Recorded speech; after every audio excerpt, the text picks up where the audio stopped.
style. And we can't leave out the famous Fallout mod. Either way, the games have pushed the Siren Head creature from cult classic to mainstream monster.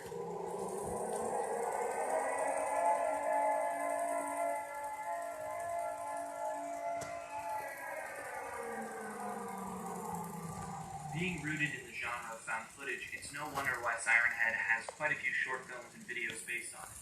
For instance, while Shudder Authority's short film isn't without its flaws, it definitely took a lot of time and effort to create. And this clip is not only of great quality, but also has been memed to oblivion. And we've also got more obscure stuff like Siren Head Draw My Life? Okay.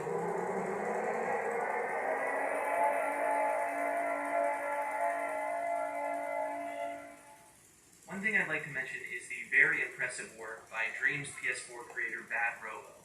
Outside of their Siren Head creations, they make some of the most photorealistic stuff I've ever seen, and adding Siren Head definitely adds an unsettling aura to an already fantastic project. What causes Siren Head to be so iconic and so memorable? Some may say that it's just a memorable outline, something Slenderman and Siren Head have in common. Honestly, even their names sound similar. But I think there's clearly something much deeper. Siren Head personifies the terror of something larger than life. Not what's hiding under your bed, but the thing that watches over you day in and day out. Something bigger than an ordinary monster, a zombie or a demon. His ability to hide in plain sight means you may have even run into him dozens of times without ever noticing. And that's what's so memorable about him. He's an easily recognizable figure that represents the Lovecraftian, Cthulhu-esque terror we all know so well, but hasn't been personified in a contemporary way in a while. His very design, a siren, signifies something larger than a single threat. A tornado, an incoming nuclear threat, things that are so far beyond our control, we can only hope that we survive. So, that's Siren Head for you. What did you think of this episode of the Creepy Files? Let me know in the comments and suggest what I should cover next on my Twitter or Instagram. You can also check out my last Siren Head upload here. See you all next time.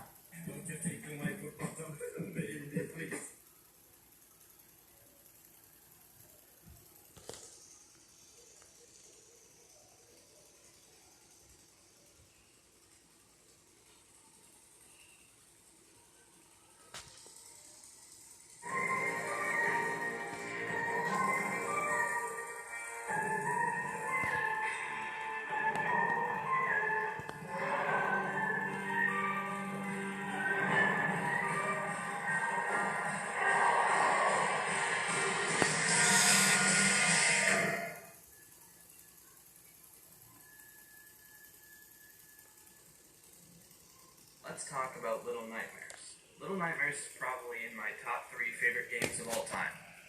And its story is always meant to rise above it. One of the more interesting and unique games I've ever followed. So let's take a look from early development to gameplay, story, and the upcoming second game. When I first learned about the game, it wasn't called Little Nightmares. It was called Hunger, which does tie into a main theme of the game. However, I guess you can understand why they changed it if you were to try and search up Hunger Game. I didn't hear about it for a while until it was about to come out. Developed by Tarsier Studio, who worked on Little Big Planet in the past, Little Nightmares ended up cultivating quite a bit of a cult following, and a lot of Let's Players, including myself, played it as soon as it came out. So let's look at how it actually plays. The game has 0 dialogue, one very simple cutscene at the very beginning, and a very loose story.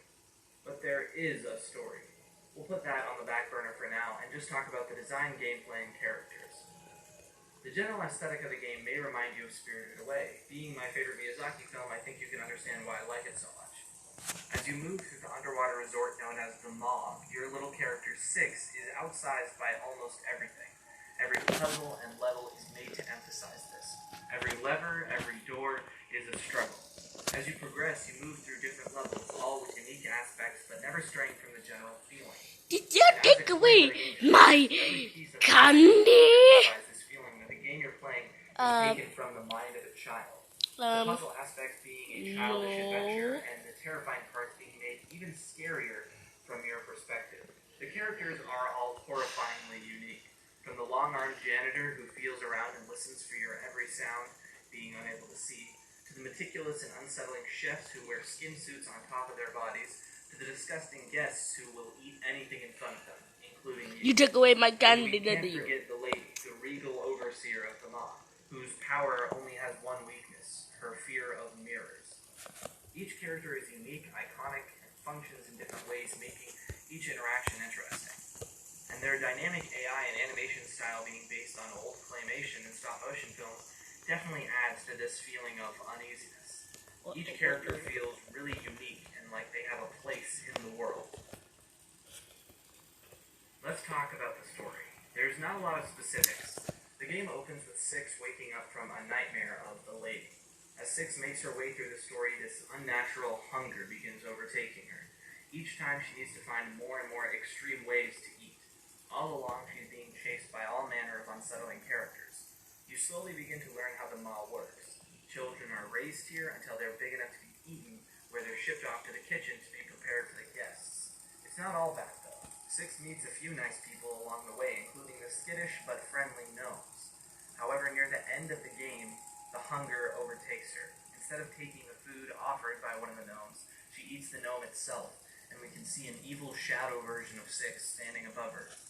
Something has begun corrupting her. Finally, in a final boss fight with the lady, Six uses a mirror to defeat her, and her hunger comes once again. Biting into the lady's neck, Six begins to gain some unnatural powers. Now with psychic ability, she kills anyone who gets in her way. And that's the end.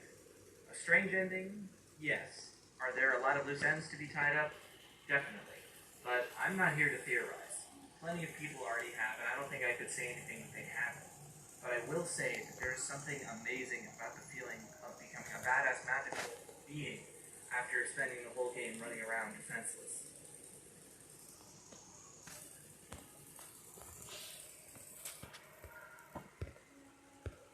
So that brings us to the sequel.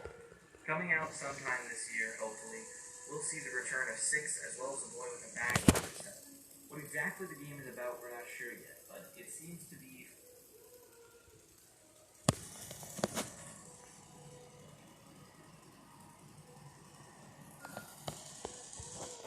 So that brings us to the sequel.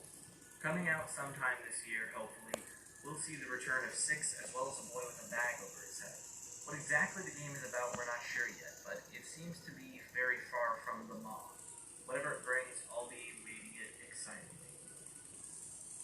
So, what did you think of this episode of the Creepy Files? I just felt like I needed to get my love for this game out there. It's such a cute, creepy, fun, and unique game that I could replay an endless amount of times. Let me know what you think I should cover next on my Twitter or Instagram, and follow me on Twitch because I got more stuff coming soon. See you all next time.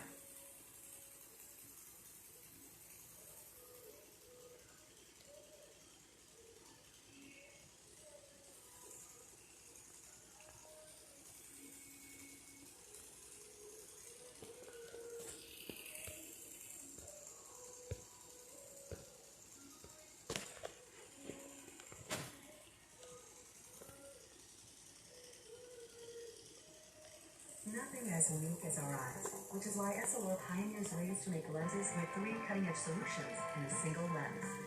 So whatever your needs, your local SLR expert has the perfect lens for you. See more, do more, SLR.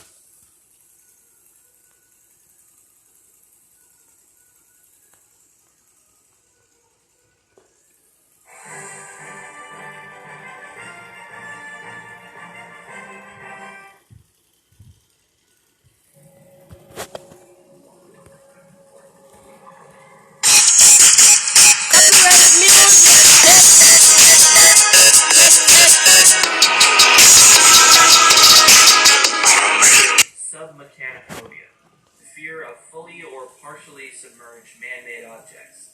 But why does it scare us? And how has it been used in popular media to scare us?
Why is the pain?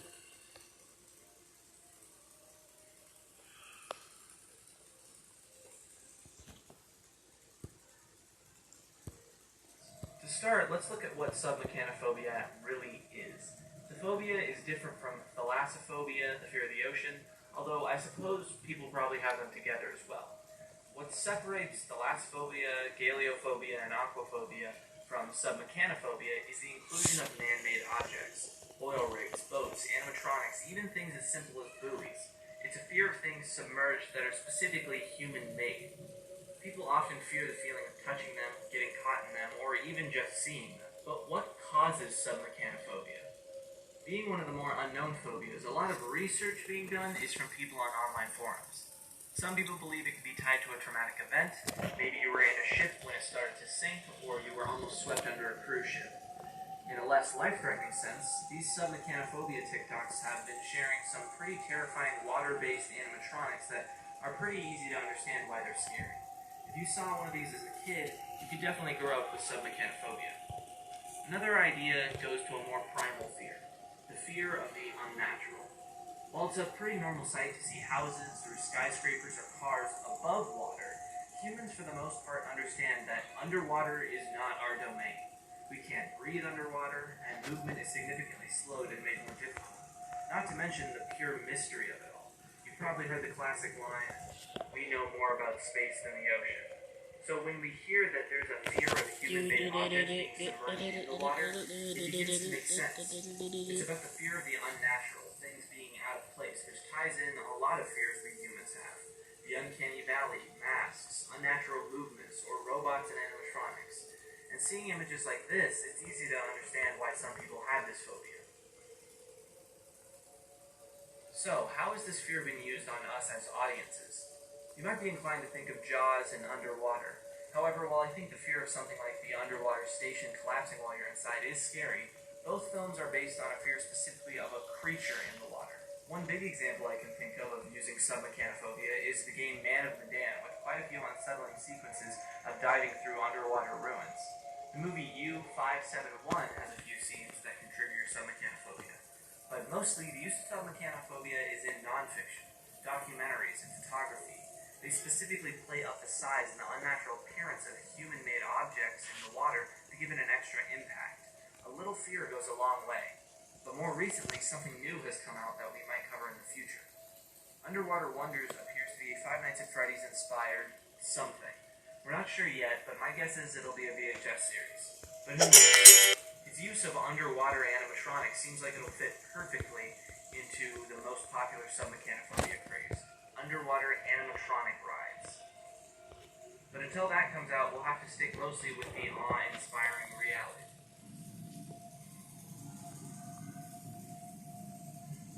What did you think of this episode of the Creepy Files? Do you have submechanophobia, and do you have any idea why you have it? Let me know in the comments below, and suggest what I should cover next on my Twitter or Instagram. Next episode is actually related to this topic a little bit, by the way. We're going to talk about Little Nightmares, a game which takes place on the Maw, a horrifying underwater resort. See you all then.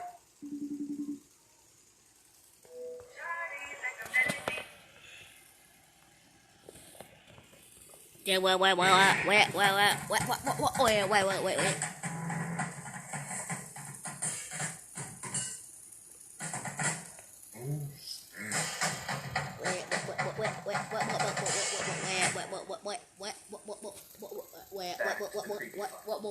It seems like you've all been hankering for a FNAF VHS video, but I didn't want to make one until I found something legitimate. It's Banjo, everybody. One series Banjo kept rising from to the top of the suggestion. Banjo. Baddington's Harmony and Horror series. And I definitely see why. So let's get straight to the analysis. The video starts as a mascot cleaning guide for an ice cream mascot.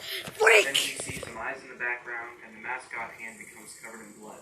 He glitches out, disappears, and we hear him wandering through the dark. Then it cuts to a clown figure in the darkness as a baby cries.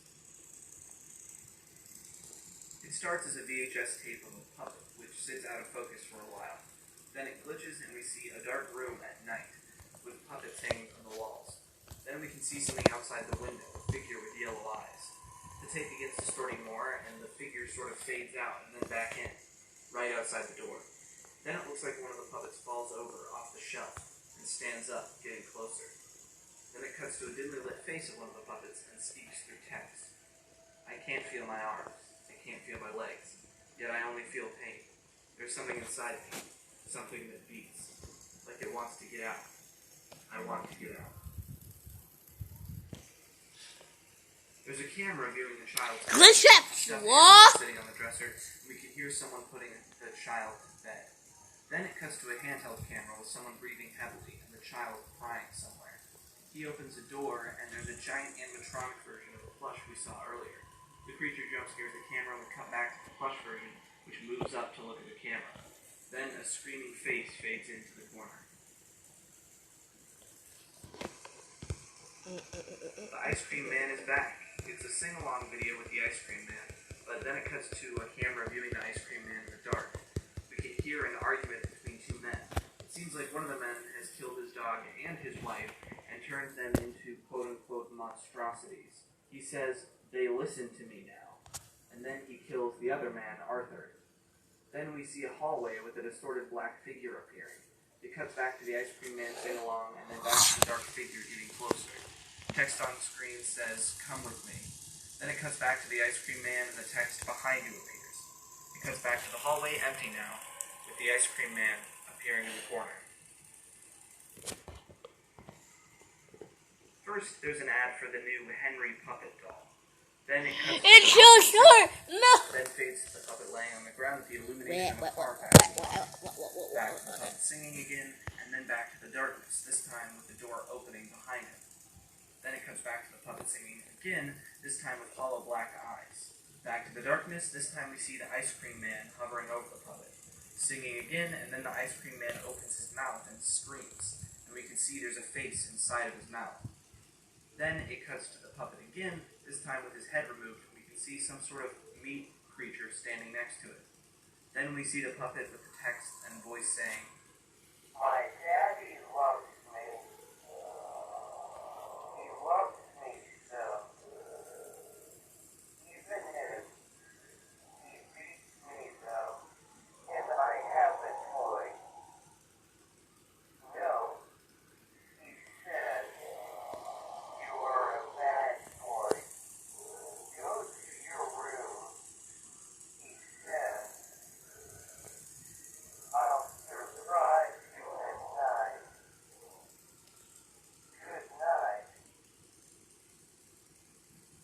It starts with an opening card for Sophia the Singing Marionette. It cuts to a view of the puppet in a red room, and it introduces itself, before cutting to a creepy spotlight with a strange baby doll thing crawling across the floor, standing, running in a circle, before the text "Mama" comes on screen. Mama?